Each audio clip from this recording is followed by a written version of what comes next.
Good morning or good afternoon, everyone. Thank you so much for joining us today.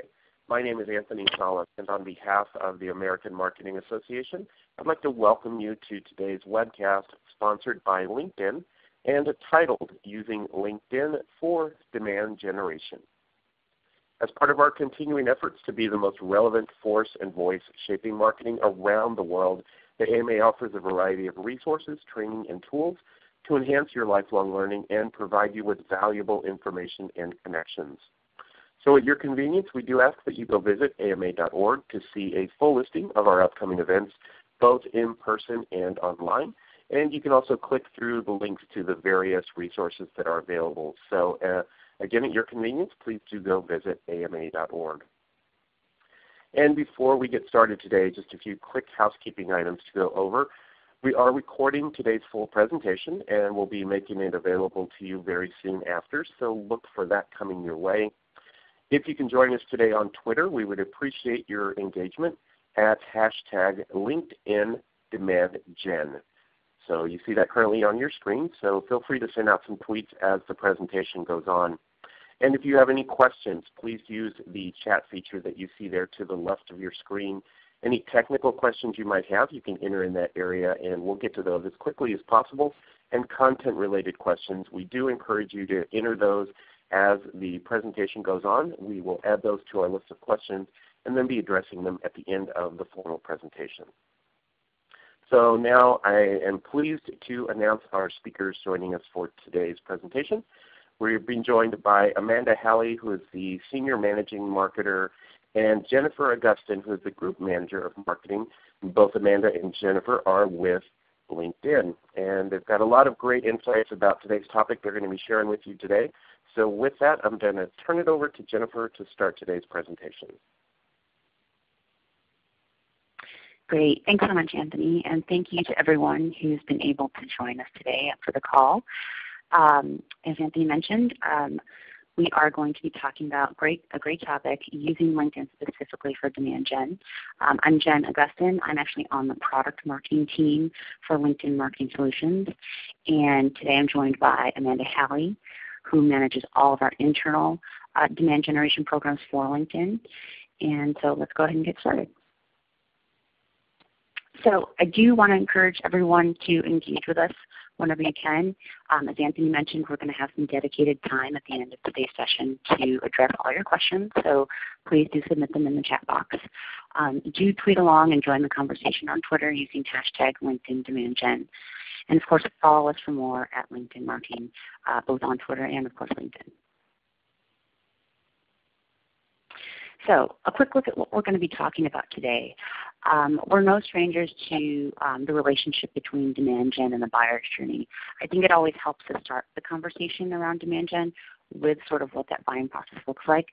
So we'll take a look at that, and we'll really sort of dig into what those real world scenarios and challenges are for us to sort of tackle as B2B marketers.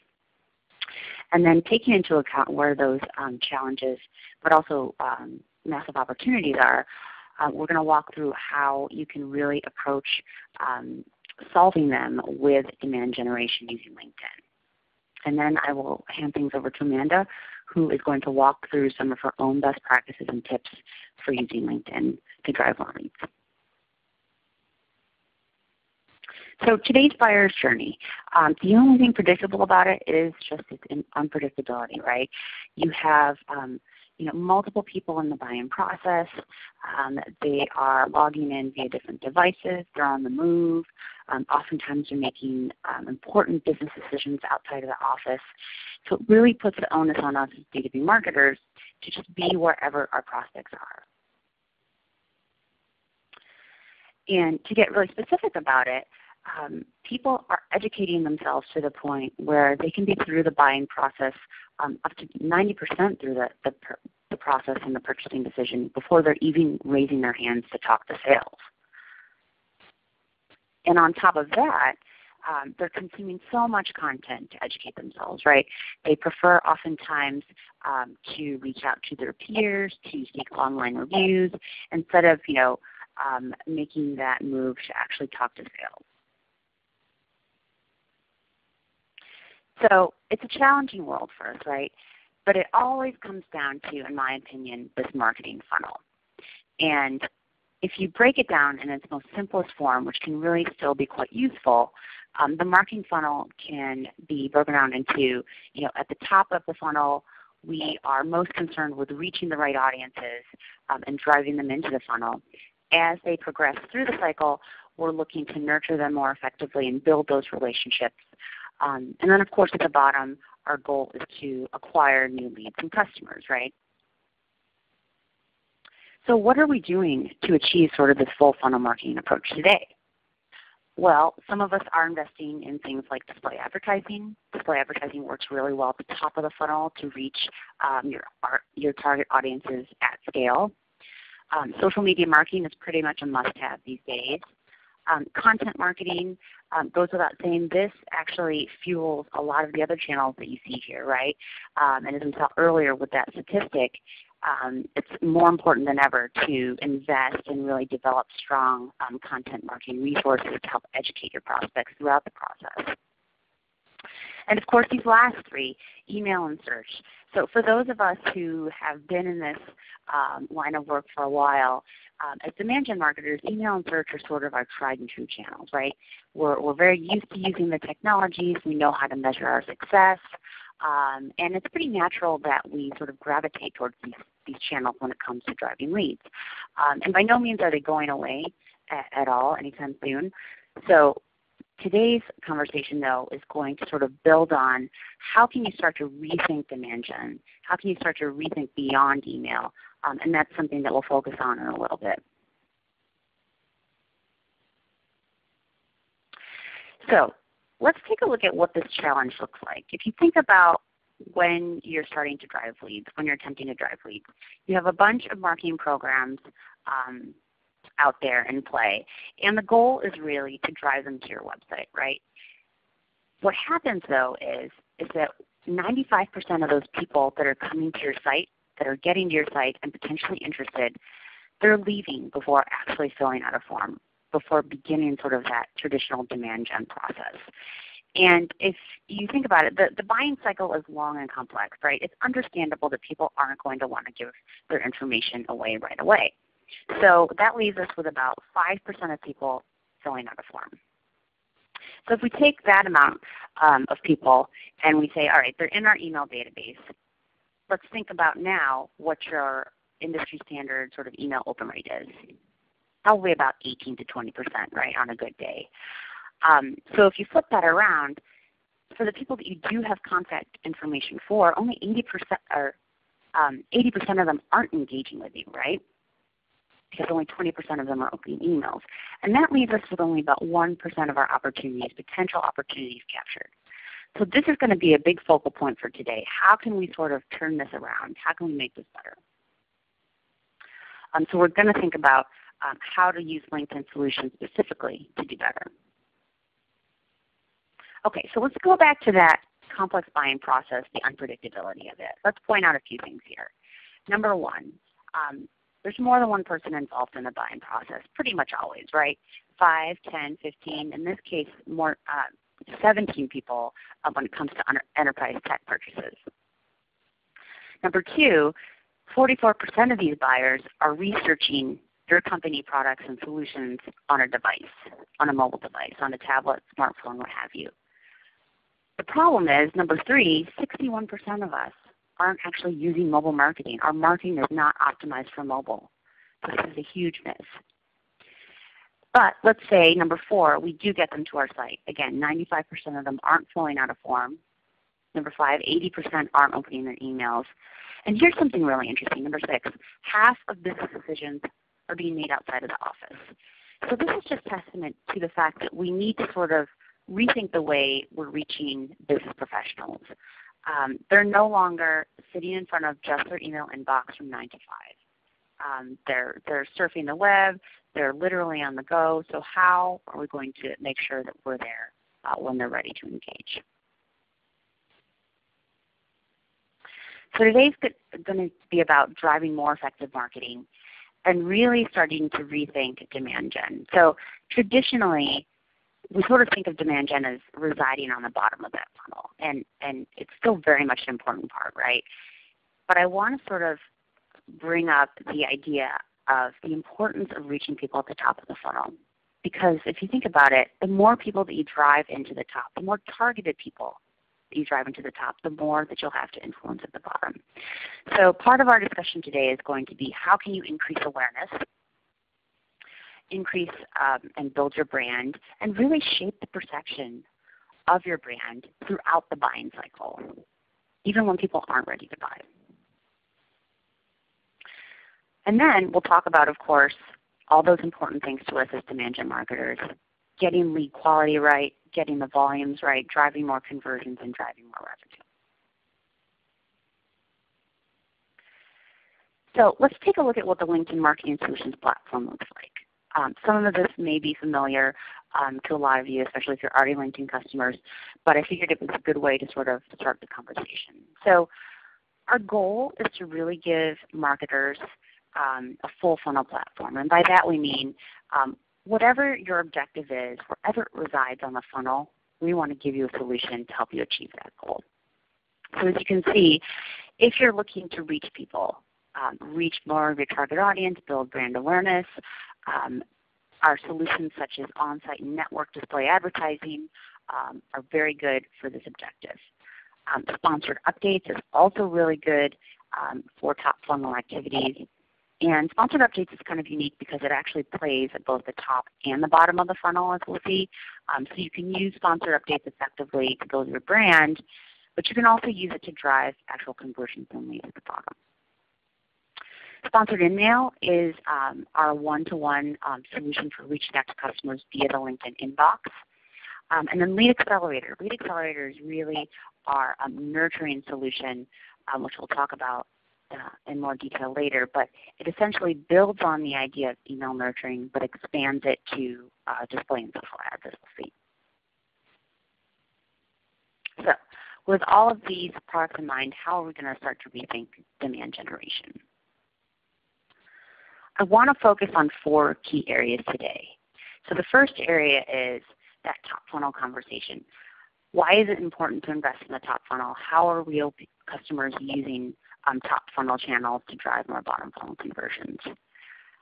The second key area is all those anonymous website visitors, that 95% of your audience that's coming to your site that's pretty interested in your brand but just might not be ready yet.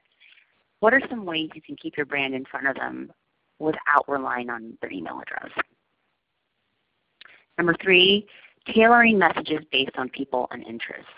I think this goes without saying this is sort of what we always try to do, but we'll talk about, again, how to apply this line of thinking to the nurturing that we do outside of the inbox.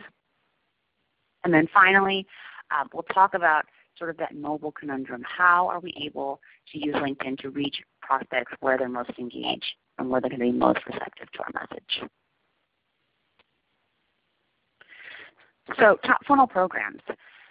If you think about the length of the buying cycle, if someone is not going to be ready for 3, 6, 9 months before they're actually going to purchase from you, depending on the length of your sales cycle, you still want to get in front of them when they're interested early on, right? You need to sort of seed that interest, seed that demand early on and throughout the process in order to achieve a space on that evaluation list at the end, right? So the more interest, again, that you drive at the top, you're setting yourself up for more success at the bottom. And this is where a solution like display advertising comes into play. LinkedIn offers basically 2 varieties of display advertising. The first is on-site display, so the ads that you see when you go to linkedin.com. And then network display, which is basically the ability to serve ads anywhere online to business professionals, whether it's on Facebook, on LinkedIn, on various ad exchanges, wherever you pretty much see premium display ads for business professionals. But the key here and the real value is the ability to get at the 380 million professionals that are on LinkedIn. We offer you the ability to target these people with a very high level of precision that's going to enable you to just not waste any more impressions, right? You want to make sure that every ad that you serve is being served to someone that you care about, right, that matters to your buying cycle. And we give you that ability given just the robustness of the data that we have on LinkedIn. So I want to bring in a case study here with a company called MyCase. And I want to call out that these are B2B demand gen marketers, but as you'll see here, their goal is not to drive leads right away. Their goal is to raise brand awareness. And so you'll see that it's ultimately going to set them up for later success when they try and nurture and drive leads from this. But they want to drive more brand awareness, and they want to drive more targeted website traffic to their website. And take a look at that second bullet. They achieved nearly a 5 times increase in the number of daily website visits, not just from any audience, from specifically their target audience, which is legal professionals. So that's a real testament to the fact that just the precision of their ad targeting is really helping drive more of the right prospects to their site.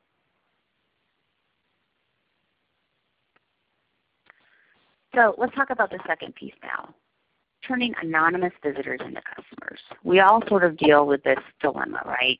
Someone comes to the site, they don't necessarily fill out a form. And traditionally, if we only sort of relied on our marketing automation systems and email systems, they would leave and we would sort of just cross our fingers and hope that they would come back. But there must be a better way, right? There must be a better way to stay in front of these people. And this is where LinkedIn Lead Accelerator comes into play. The easiest way to think about Lead Accelerator is it's like marketing automation, but with display and social ads. So think about all the sort of sophisticated, smart ways that you nurture people through emails, the drip programs that you build, the content that gradually increases in intensity in terms of how far along they are in the buying process. All of that thinking can now be applied to display ads. But the great thing is you don't need their email address, right? If someone comes to your site, we're able to give you the ability to serve these highly targeted ads to them in a relevant way anywhere online. And you can see on the bottom here where we're going to reach them. You can reach them through LinkedIn sponsored updates, through the Facebook news feed, and through any variety of ad exchanges. So this really gives you the chance to reach those people wherever they are, regardless of whether you already know their contact information. So Localytics, another case study here, an example of a company that's done really well with Lead Accelerator. And I first want to call out this first bullet. So take a look at what they're measuring here.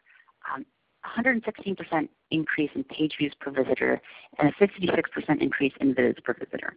These are not traditional demand gen metrics, right?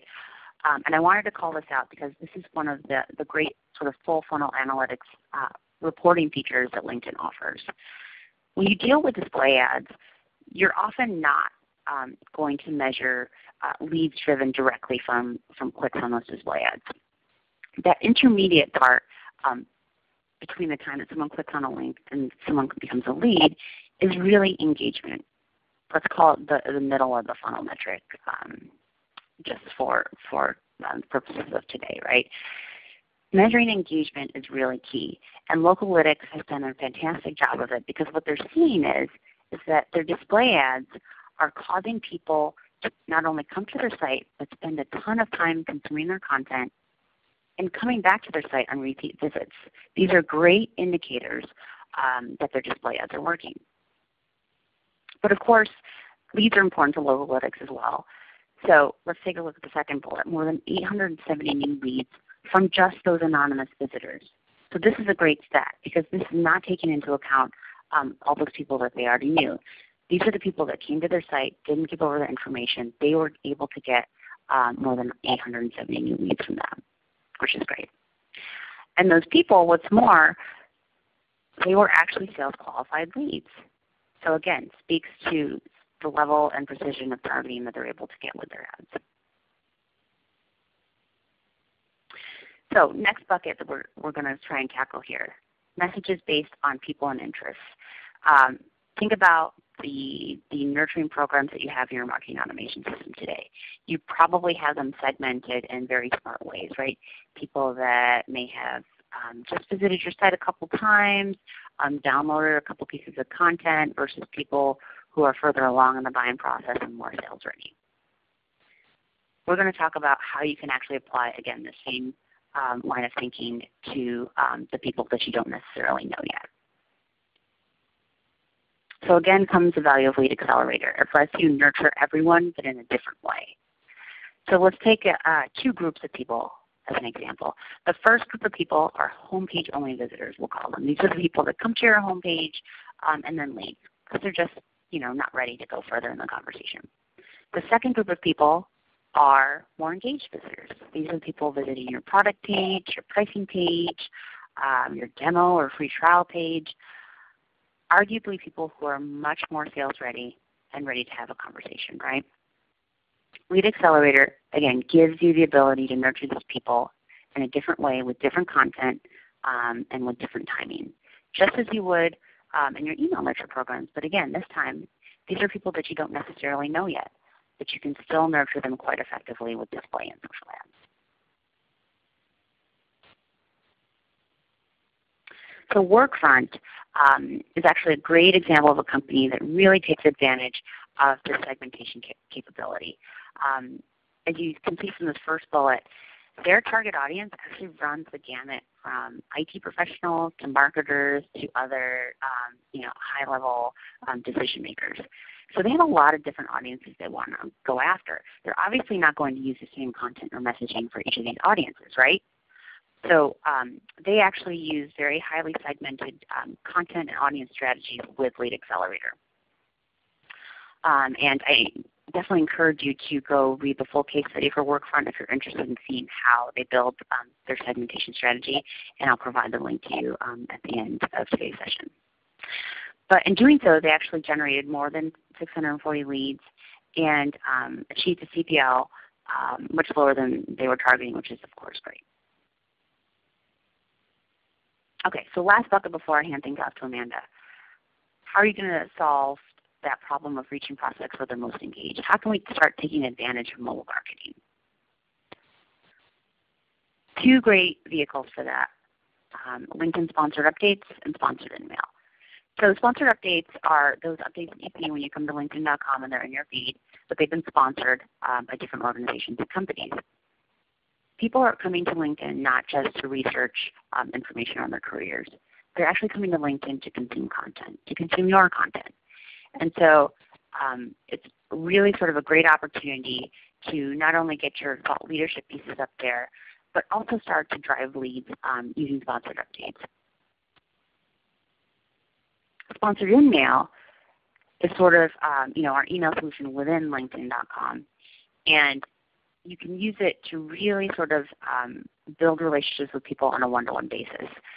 The great thing about sponsored InMail too is that it offers 100% deliverability. This means that your emails won't be sent to a person unless they are actively on LinkedIn.com. And we'll see in the last case study how great that is for open rates and other metrics of engagement. So Replicon is a great example of a company that actually uses sponsored updates and sponsored InMail in tandem. And I like to think of this as a great example of a full funnel case study. So we talked about in the beginning sort of the importance of first increasing your brand awareness to drive more leads, right, into the top of the funnel, and then setting yourself up with those leads to nurture them as they move down the funnel. Replicon does exactly this. They use LinkedIn sponsored updates to increase and drive brand awareness, and then sponsored InMail helps them close the deal at the bottom of the funnel. But take a look at that open rate, 48% using sponsored InMail. The deliverability just helps this, right? I mean, people aren't going to get your email unless they're actively on and engaged in LinkedIn, and so it results in great stuff like this. Their CPL was much lower, and they actually were able to achieve a 4 times increase in click-throughs and engagements over LinkedIn benchmarks, which we thought was really fantastic. So I'm going to hand things over to Amanda now, who's going to dive into how we run our own LinkedIn demand gen marketing campaigns. Amanda? All right, thanks, Jen. Okay, so I wanted to walk everyone through how we're using a multi-channel approach for our campaigns on LinkedIn and how LinkedIn is becoming more and more a part of our mix. So I'm going to take you through an example of one of our campaigns that we launched this year. It's called the asset was called the Crash Course to Full Funnel Marketing. And this was an ebook that we launched earlier this year. So let's get started. All right, so we take a multi-channel approach to every new asset that we launch. We like to basically look at all of our kind of new big pieces of content and really push them hard across all different channels. So this gives you an example of all the channels that we're using. So we're doing a lot of things. We're using traditional channels like email. We use our blog to promote new content. We use social and SEM. And then another channel that we typically use is Webcast. We usually will create a webcast around the ebook and promote the ebook kind of through that webcast. So we kind of have like a different version of it. And then on the left-hand side of this chart, you'll see that all those channels on the left are LinkedIn channels. So we're using sponsored updates. We're using LinkedIn display ads. We promote primarily Webcast, but definitely content as well through sponsored InMail. We're using LinkedIn Network Display, so display off of LinkedIn, and then of course Lead Accelerator. And I'll just sort of walk you through how we're kind of using each of these different assets or each of these different channels to launch a new asset. Okay, so first up, email, tried and true, very traditional channel, still performs really well for us and is something that is very obviously a part of our approach when we launch a new asset, and typically kind of the first kind of big launch of that asset. So once that asset is ready to go and we're ready to launch it, we'll send an email out that first week to kind of kick things off with the program. In conjunction with that, we'll run display ads for the piece of content both on and off LinkedIn. So we are leveraging display within our platform, and then of course trying to reach new people off of LinkedIn using LinkedIn Network Display. And so both perform really well for us. And particularly the display within LinkedIn performs really well, and you'll see that in the results later on. We tend to think of the off-network display as definitely kind of a mixture of a lead gen channel and a brand channel for us. So we kind of get we can see an increase in visitors from our site when we use display off our network and different types of metrics that we look at for off-network display. So sponsored updates is another key piece of any program that we launch.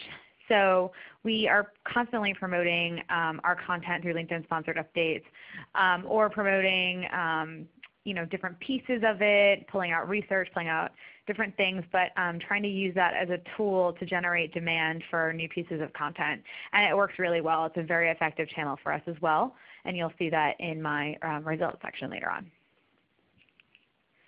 So Webcast, as I mentioned, webinars are a big part of our strategy here. We probably run at least anywhere from 1 to 3 webinars a week. And they all vary. Some of them are very product focused, some are more thought leadership focused, some are for customers only. But we always promote or run a webinar around the launch of a new ebook. And they perform really well for us. People have a general interest in the content. And we bring in speakers that may have participated in the ebook and about some of the case studies used there or examples that were shared in the ebook. So those are a big part of our launch for an asset campaign, and we use all channels on LinkedIn to promote that webinar in addition to the webcast. So we promote through sponsored updates, we promote this through ads, and then a big piece of that is actually sponsored InMail. So sponsored InMail is one of our top performing channels when it comes to promoting webcast. We have seen as high as 47% of registrations for a webcast be generated through InMail. So it's a great channel for promoting events and so anything from like a streaming event to a webcast or even a live event. We see really great responses from InMail. So we use InMail a lot for that, and we are starting to use it also now more and more to promote content. So it's a great channel and always a part of our mix. All right, so jumping back to Lead Accelerator, which I know Jen spent a lot of time talking about, so I won't spend too much time here on the concept, but we're using Lead Accelerator. It's something that's always on, as always a part of our campaign mix here. And when we promote a new asset, we like to kind of include that piece of content in our lead accelerator streams. So what we do is we take a step back and we look at the different streams we have, what content's in there, maybe what content is fatiguing that we want to swap it out for, or maybe we just want to add it to the end of the stream and see how it performs and then kind of optimize based on that. So you'll see here in this example, this is an example of the kind of a visual of 4 of our streams that we have running. And we promote, or we run these, we create streams based on 2 different things. One is based off of behavior. So on the left-hand side, you'll see we have a stream called Engaged, which are people who are highly engaged on our website. And then we have a stream for homepage bouncers. So people who are less engaged, they come to the homepage and they leave. And then on the right, we have very product-specific streams. So people who are hitting our lead accelerator page or people who are hitting our sponsored updates page. So we try to be, specific in what content we're targeting them, trying to send them the right piece of content, something that would strike their interest based on what they're doing on our site. So you'll see here that the crash course guide was added into our Engage stream. It's more of a kind of a top of the funnel offer. It's an ebook about more broad marketing topics and how you can use marketing across your use the different channels throughout your campaigns and how you can incorporate all those channels into full funnel marketing. And so we put that there. We also tried it in the homepage bouncer stream, and then we also included it in Lead Accelerator because it's talking about that multi-channel approach to marketing. So that's how we incorporate ebooks into our Lead Accelerator campaigns. Okay, and then here's an example of our blog. So again, a traditional channel for us is blog. We always promote content on the blog or promote upcoming webinars. So this is a big part of the launch of a new ebook. So actually, the order is usually it gets posted to the blog, and then we blast it out via email, and then we kind of have all those other channels set to get going within those first couple of days. So people are really getting the content in all places that they visit, both on and off LinkedIn. All right, so results. Okay, so we saw some really, really positive results from this, this campaign. So all in all, it generated over 5,400 leads since we launched it. So that's probably about 6 months now.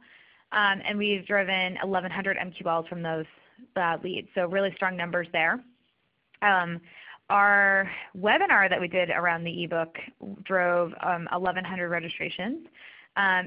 Email drove 823 of those, and sponsored email drove an additional 254. So not quite the registration mix that we saw that I mentioned earlier, where we had one webcast where it was as high as 47%, but still, driving a quarter of the registrants. And these are also just like net new people that we wouldn't have had. So an additional 254 people raised their hand and wanted to watch one of our webinars, which is just incredible from a demand gen perspective. And then the top channels for this campaign were, of course, email. It's always a top channel for us. But then it goes to display and sponsored updates. And I have a little chart here. So you can see the email breakdown in red. And then sponsored updates generated 17% of the MQLs from this campaign, along with display. So they together equal the same percentage of email. So really powerful numbers. I think it's something that it just demonstrates how important it is to take a multi-channel approach to your marketing, and how powerful the channels on LinkedIn can actually be. And it's really something to consider when launching campaigns, to sort of take this type of approach and test new channels, and really have your content just out there across the web. And so that is all I have. I'm going to turn it back to Jen for a final few thoughts. Thanks, Amanda. So before we jump into the Q&A portion, just wanted to close and sort of recap what we talked about today. So again, when you think about sort of the primary challenges and really great opportunities that we have as demand gen marketers today, really sort of 4 key areas that you can start to rethink in terms of your demand gen strategy. The first, don't underestimate the value of the top of the funnel. It's really where all your leads are coming from. So take the time to really sort of build your brand and begin to educate prospects throughout the process. Take advantage of all those anonymous website visitors. And don't simply rely on email because, with the length and complexity of the buying process, some people just may not be ready, right? So you want to take advantage of strategies to leverage really the value of those people that are just initially interested in your brand. You want to tailor your content based on both who people are, so their business demographics, as well as their level of sales readiness and their engagement. Not all people are going to want the same pieces of content, which goes with really any marketing channel, not just LinkedIn. And then finally, take the time to really think about optimizing the mobile experience and really thinking about how you can get your brand in front of people, regardless of where they are, both physically and whether or not they're on your website or on LinkedIn or any other sort of site online. And so, I talked through a couple of case studies today. Please do visit our Case Study Hub online. Here's the link. Case studies are grouped by not only region, but also product. So you'll definitely be able to dig deeper into some of the great results that people have achieved. Definitely visit the LinkedIn Marketing blog. Lots of great fresh content there daily to help you as demand gen marketers. And I believe everyone on this call will be sent a follow-up email, in which will include a link to essentially the companion guide to this webinar, which is the Demand Gen Marketer's Guide to LinkedIn Marketing Solutions. So I believe I'll hand it over to Anthony now, who will bring up some of the great questions that everyone had. Great. Thank you so much, Jen. And Amanda, thank you as well. Great insights to this product, and really appreciate it. And we do have a number of great questions that have come in. So just a quick reminder to everyone, if you've still got a question, use that chat feature, enter it there. And we've got a good amount of time remaining, so hopefully we can get to quite a number of these. So with that, let's go ahead and move to our first question here. Amanda, I'm going to ask you to address this, if you would. Kind of ties into what you were talking about. The question is, can you talk a little bit more about how to utilize A/B testing internally and how often you test that? Sure. Yeah, so we are definitely the type of marketing team where we try to have like an always be testing approach to our campaigns. And really, we actually probably do our best job of that when testing on our own products through LinkedIn. So what we'll typically do is we will create multiple versions of a display ad. So whether that be image or different call to actions or the copy that's on those display ads. And we will test that through using LinkedIn ads. And we'll test it on both LinkedIn Network Display and the ads on our site. And so from there we'll take the winner and then we kind of roll that into other channels. And quite often we actually will test ads on those channels before we even add them into Lead Accelerator. So we can add the top performing ad into Lead Accelerator, which it's a little bit harder to get kind of the volume on that platform sometimes. So we focus more on testing on the display networks. In addition to that, we do a lot of testing through sponsored updates. So we will test, we do a lot of image testing there. So do people respond better to a person versus an image of the piece of content they're showing? Or the copy is something that definitely can impact the performance of a sponsored update. So we'll do a lot of testing there as well. So we try to start off each campaign with a couple of different specific tests that we want to run, and then we will optimize the campaign for those results that we see early on. So there's a lot of functionality to be able to test, and you can, and even though Lead Accelerator is not the first place we go to test, there's very easy ways to test creative in there. And so you can upload multiple creatives, and you can see the results, the click-through rates, and the impressions per action, and the actions for each specific ad and ad size that you upload. So it's very easy to test within that platform as well. Yeah, and I'll just add one thing to that. For a lot of people, sometimes the idea of testing is daunting because you start to think, oh, how am I going to create all these different types of creative, and they all have to be really different. I would encourage you not to overthink that part of it too much. If you only even have a single display ad and say you change the color of the button or you change the headline, that is a good enough test to start with. Don't think that you have to sort of reinvent the wheel just to come up with an entirely different piece of creative to test. All right. Thank you both for responding to that. Appreciate it. Let's see, our next question for you here. This one's coming in from Lori, who is asking, can on-site display be segmented to target industry and or titles? Yeah, I can take that one. So yes, you can target, well, there are a variety of targeting options for on-site display. You can actually target by location, company, so size, industry, and name, job title and seniority, and also segments such as schools, groups, gender, and age as well. So there's quite a nice variety there. All right, thank you. And next question for you from Angela, who is asking if you could comment on inbound marketing tools and placing business-generated content, such as articles and white papers, on LinkedIn. Yeah, so I think it comes down to you wanting to reach a business professional audience, and as we saw earlier, people are coming to LinkedIn not just when they're looking for a job or looking to update their profile, right? It's really a news and publishing platform that it's becoming. So with that in mind, I mean, your ability to target people using highly relevant content really gives you a great chance to generate leads and conversions from your well-written content. All right, thanks so much for that one, Jen. Appreciate it. Next question here from Andrea, who is asking, does the lead generator target specific individuals with the ads, or is it targeting their company? Sure, I can jump in and take this one. So Lead Accelerator is targeting specific individuals. So it is retargeting people, specific people who visit your website or anything that you tag, could be your blog as well, and promoting the content to those specific people. We do have the ability in Lead Accelerator to segment further, so like you can look at all the people who are coming to your website and say that you only want to target specific industries or specific company sizes. You have the ability to add some targeting on to Lead Accelerator from that perspective. So it's like industry, company size, geography, and job function, and there might be a couple other things you can target as well. All right, thank you.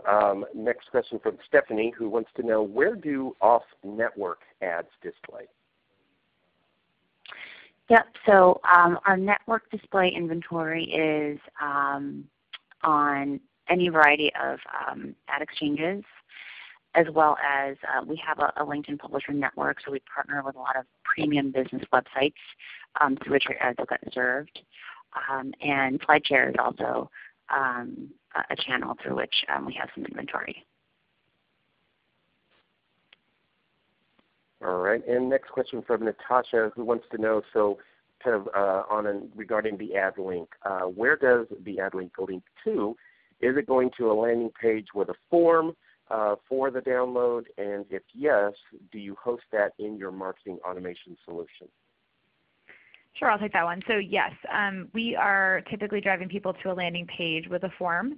And that is implemented or integrated into our marketing automation system, and then the leads are going directly into our marketing automation system, and then we, typically will either nurture them or pass them off to sales dev, depending on a lead score. Great, thanks, Amanda. Next question for you from Christian, who's asking, who can we reach with the InMail? Is it people that follow our webpage, first-degree connections, or any number of LinkedIn users? Yeah, Amanda, do you want to take that one? Sure, yeah. Talking about your internal campaigns. Yeah, so with InMail, you actually have the ability to reach kind of anyone on the LinkedIn network, essentially. So what you're doing is you would give a target, like a description of who the people you're targeting. So for example, we at LinkedIn in the Marketing Solutions team are always marketing to marketers. So we typically will target people at company size somewhere either 50 or 200 people plus. We target people in that have marketing as their title or their job function. And then sometimes depending on what we're doing, we'll target on a specific industry. So if we're, for example, we just launched a piece of content yesterday to tech marketers. It was focused on people who are marketing within tech companies, and so we'll promote to people who work at technology companies. So you actually have the ability to kind of leverage all sorts of, if you've ever done any kind of LinkedIn advertising, you kind of understand the you have so many things that you can target based on. So it's sort of it's like starts at industry and geography, but you can even target more specifically by college degree and different kinds of things that members have on their profile. And a good way to actually look at that targeting is to go to linkedin.com/ads. And if you click on start a campaign or get started, you can actually start seeing how you can target through LinkedIn without, you don't have to put in a credit card there or anything like that. You can start to see how you can target people there and get a sense for how you can reach different people through our platform. So it doesn't have anything really to do with who's following you or who's liked your company page or anything like that. It's more around what we can do from a demographic breakdown. All right. Thank you so much, Amanda. I appreciate that. Next question here from Jacqueline, who wants to know, how do you alter the creative messages and calls to action based on audience and channels? Yeah, I can start this one off. Okay. So, yeah, I mean, you should have the ability with whatever marketing program that you take on to really sort of think about, who is my audience from a business demographic perspective, because you are sort of concerned mostly as a B2B marketer with business professionals. And then how do I know sort of their level of engagement from what they've done on our site?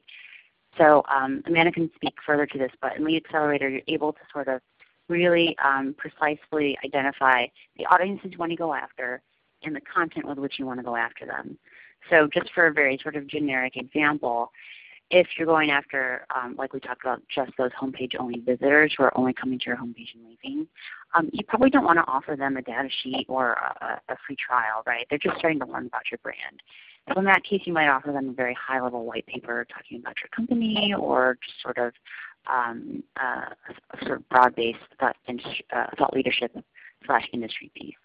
But again, if these people are going to your product or pricing page and really sort of spending a lot of time on your site, they're probably more sales ready than those homepage-only visitors. So it really behooves you to give them content that's more tailored to sort of what their interests are deeper down the funnel. Amanda, do you have anything to that? Yeah, no, I mean, the only thing I'll add there is and I'm not talking specifically to necessarily using LinkedIn channels right now, but for example, we have an email nurture program where we put people, we're calling them suspects, people who we think are interested in LinkedIn products, but haven't necessarily raised a lot of raised their hand, they haven't hit a lead scoring threshold or something like that. So we are promoting things like infographics and videos, things that aren't gated, to get them to start to engage more. And then once they engage, we'll move them into a nurture stream that is more focused on gated assets like ebooks and webinars, and we're promoting things that are a little bit more just mid-funnel, get them to put their thing in, and then ultimately they end up in a nurture stream when you're an opportunity, and that's promoting case studies and info, like Jen's saying, data sheets. So it's thinking about how do you engage with people at different parts of your funnel, and then to kind of answer your question about how do we change our call to action, or how do we personalize based on the way we're targeting. So there's so many ways to do it. Call to action, I wouldn't say varies so much on who we're targeting. It's more just what. Well, I mean, it is in the sense that if you're targeting, like I just mentioned, suspect versus prospect, but we tend to change headlines or content in our ads if we're targeting a different industry. So we might, if we're targeting finance marketers, we might mention something about being a marketer in finance, just to kind of grab their attention a little bit more. So an industry I think is the easiest way to start taking a more segmented, targeted approach with your marketing campaigns. So that's kind of where we started, and we're working our way into persona marketing, and some of the teams here at LinkedIn have done some really cool stuff, and they know what resonates with people in certain industries or certain whether they're an influence in their company or a decision maker. So there's some really kind of in-depth stuff you can do, but you can start small and start simple and test out different headlines based on industry or job function or those types of things. All right. Well, Amanda and Jennifer, I want to, on behalf of the audience, thank you both. This has really been a lot of great insight over the last hour, and appreciate the time that you put into bringing this all to us today. So thank you both so much for being here. Thank you. Great. Thanks so much. And just a quick reminder to everyone, as I mentioned at the beginning, we are recording the full presentation, and we're going to make it available to you very soon. So look for an email with the recording so you can go back and revisit all this great information at your convenience. Also want to thank those of you that were able to join us on Twitter. Appreciate the engagement there. And here in just a moment, we're going to redirect you to our survey page. And if you would just take a moment and let us know what you thought of today's presentation, and also let us know what other topics you want to see the AMA present to you on future webcasts. We want to make sure that we're providing you with the insights that you're looking for, so we really appreciate your help with that. So in closing, I want to extend a big thank you to LinkedIn for sponsoring this webcast, as well as to ReadyTalk for providing the platform that we use. And if you want to learn more about ReadyTalk and their services, you can go to readytalk.com/AMA. Last, of course, I want to thank you, the audience, for sharing an hour from your busy day with us. We certainly hope you found this information helpful, and we look forward to seeing you again very soon on another AMA Thought Leader webcast. That does end our presentation for today. Thanks again for joining, everyone. Have a great rest of your day.